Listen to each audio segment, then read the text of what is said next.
Hello, you're watching Daily News on Allnews Nigeria. I am Okwemi Olubemi. Here are the headlines for today. Atiku takes swipe at Tinubu over serial loser comment. Peter Obi attacks INEC for being biased.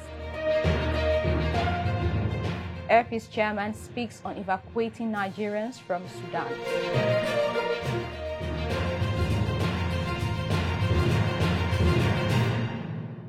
Welcome back. Now the news. While Nigeria's President-elect Bola Tinubu and his vice Shettima are off to the Defense House to live the dream of a stolen mandate, Atiku and Peter Obi are not so pleased.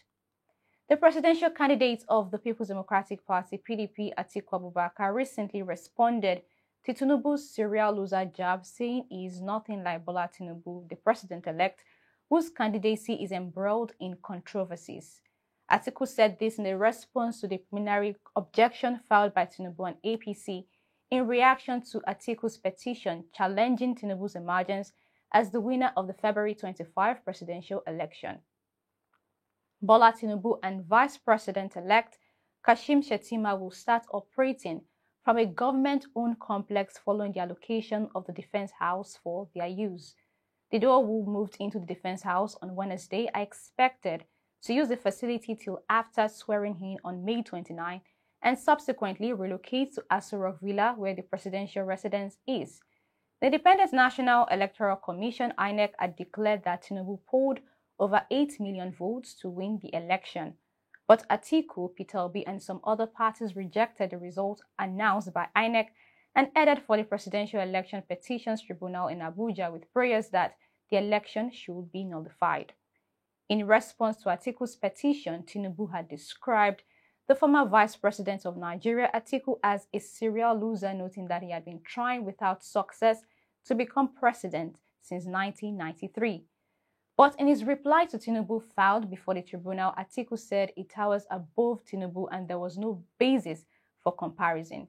The former vice president said, unlike him, Tinubu is being dogged by many controversies such as age, state of origin, identity, educational qualifications, represented by certificates obtained from universities and colleges, forfeiture in drug-related offenses, and failure to disclose dual nationality to the force respondent INEC, among others.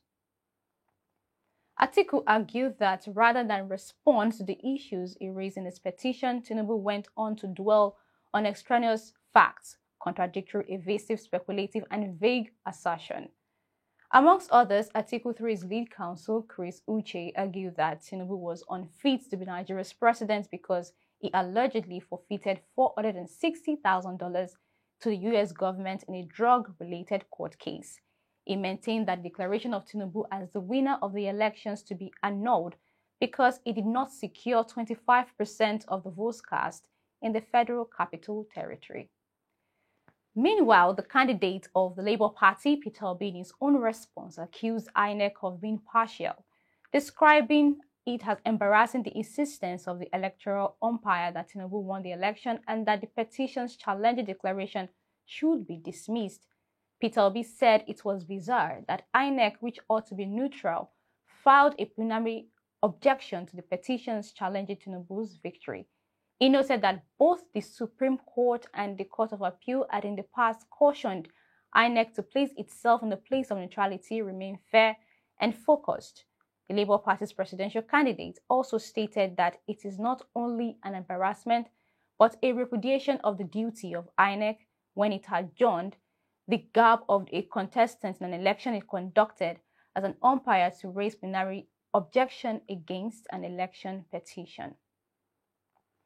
Finally, on the news, Allnews, the chairman and CEO of Replies, has expressed the willingness to evacuate Nigerians who are stranded in Sudan, Northeast Africa, free of charge, saying that Nigerian students and others stranded in the war-ravaged nation need urgent help.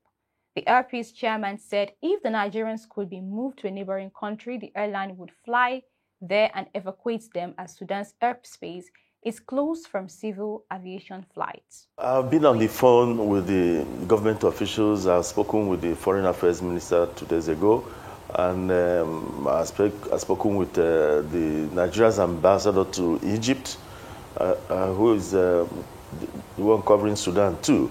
I've spoken with them, and this morning I was on phone to the DG of NEMA, the National Emergency Authority or something. I've spoken with him, and we are planning to deploy on Friday. I wanted to do it today, if possible, but I was told it will take 2 days before they get to Egypt from Sudan by road. Last night they told me the buses had left, but it will take 2 days. I wanted to deploy this night.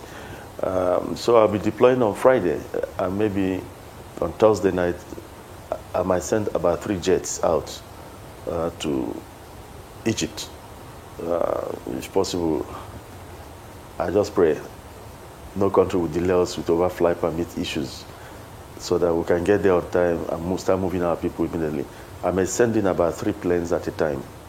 Oyema said he is compelled to help because Nigeria cannot afford to lose our citizens in that country, adding that it would be his own commitment to make sure that the stranded Nigerians in the war-torn country are safe. I feel personally honored to even to be allowed to do that. So it's not a publicity stunt, because I've been doing it right from secondary school through the university, trying to do things. My own activism is centered on trying to bring Nigeria together, because I believe it's something that we should all be proud of.